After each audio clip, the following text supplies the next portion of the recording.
हर हर महादेव दोस्तों, आप सभी को हमारे चैनल में स्वागत है। आइए जानते हैं कि कौन से 7 पापों की सजा खुद महादेव जी देते हैं। इससे जुड़ी संपूर्ण जानकारी इस वीडियो के माध्यम से बताऊंगी, बिना स्किप किए लास्ट तक देखना।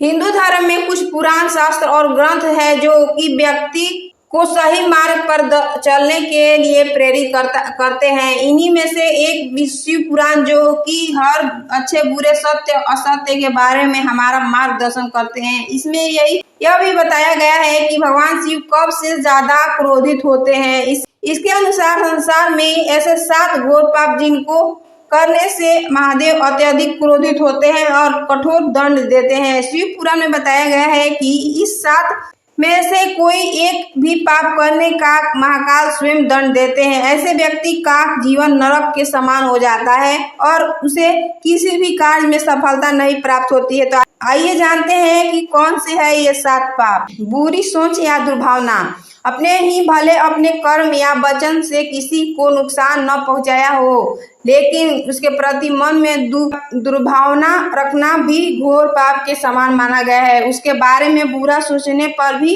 आप पाप का भागी बन जाते हैं। इसीलिए जरूरी है कि आप किसी के बारे में भूल कर भी बुरा न सोचें। इसीलिए कभी किसी के प्रति में दुर्भावना न रखें और न ही किसी का बुरा करें। ऐसा करना आपको जीवन भर के लिए दुख में डाल सकता है। धन से जुड़ी धोखेबाजी, शिव पुराण में बताए गए पापों में से दूसरा पाप है पैसों से संबंधित धोखा। किसी व्यक्ति के साथ धन से संबंधित धोखेबाजी करना महापाप माना जाता है।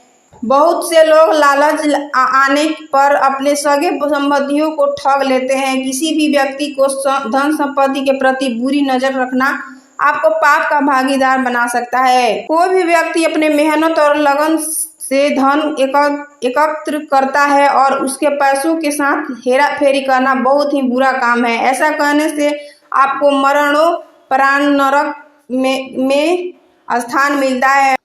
हर व्यक्ति को सिर्फ अपनी मेहनत से कमाए धन का उपभोग करने के बारे में सोचना चाहिए। अगर आपके मन में गलत भी ऐसे विचार आए तो तुरंत उनका त्याग कर देना चाहिए। गर्भवती के साथ ऐसा व्यवहार, जो व्यक्ति किसी गर्भवती महिला या मासिक काल में किसी महिला का बुरा भला बोलता है, उसे नरक में भी जगह नहीं मिलती। ऐसी महिलाओं की भावनाओं को ठेस पहुंचना पाप का भागीदार माना जाता है। भले ही आपकी पत्नी ही क्यों न हो, किसी भी महिला को कभी भी बुरा भला नहीं बोलना चाहिए। गर्भवती से भला बुरा बोलने पर उसके बच्चे पर भी बुरा असर पड़ता है और जो व्यक्ति ऐसा करता है उसे महाकाल खुद कठोर दंड देते हैं। गलत अफवाह फैलाना, बहुत से लोग जानबूझकर किसी व्यक्ति या फिर किसी धर्म के बारे में यदि गलत अफवाह फैलाते हैं तो ऐसे व्यक्ति को महाकाल के क्रोध के शिकार बनते हैं। ऐसे लोगों को भगवान कभी माफ नहीं करते। किसी व्यक्ति की पीठ पीछे उसकी बुराइयां करना और समाज में उसकी छवि को नुकसान पहुंचाना भी पाप के श्रेणी में आता है। आप भूल कर भी ऐसा न करें।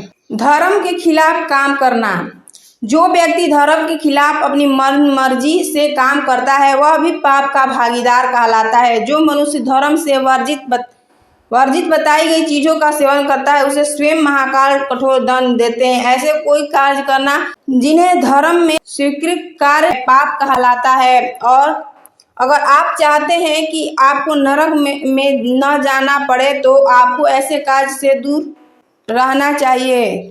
महिलाओं या बच्चों के खिलाफ बेवजह की गई हिंसा या यौन दुराचार भी धर्म के विरुद्ध किए जाने वाले कार्य में से शामिल है। ऐसा करना महापाप कहलाता है। किसी का अपमान करना, शिव पुराण के अनुसार जो व्यक्ति अपने माता पिता के घर की लक्ष्मी, गुरु, पूर्वज या फिर घर के किसी सदस्य का अपमान करते हैं या उन्हें बुरा भला बोलते हैं तो ऐसे व्यक्ति सदैव दुखी रहते हैं। इन्हें मरने के बाद परलोक में भी छोटी छोटी चीजों के लिए तरसाना पड़ता है। किसी निर्धन या फिर अपने से कमजोर व्यक्ति का अपमान करना आपको महादेव के क्रोध का पात्र बनना पड़ता है। इसीलिए सदैव सभी का सम्मान करें। अगर वीडियो अच्छा लगे तो चैनल को लाइक, सब्सक्राइब, दोस्तों के साथ शेयर कर देना। धन्यवाद। राधे राधे।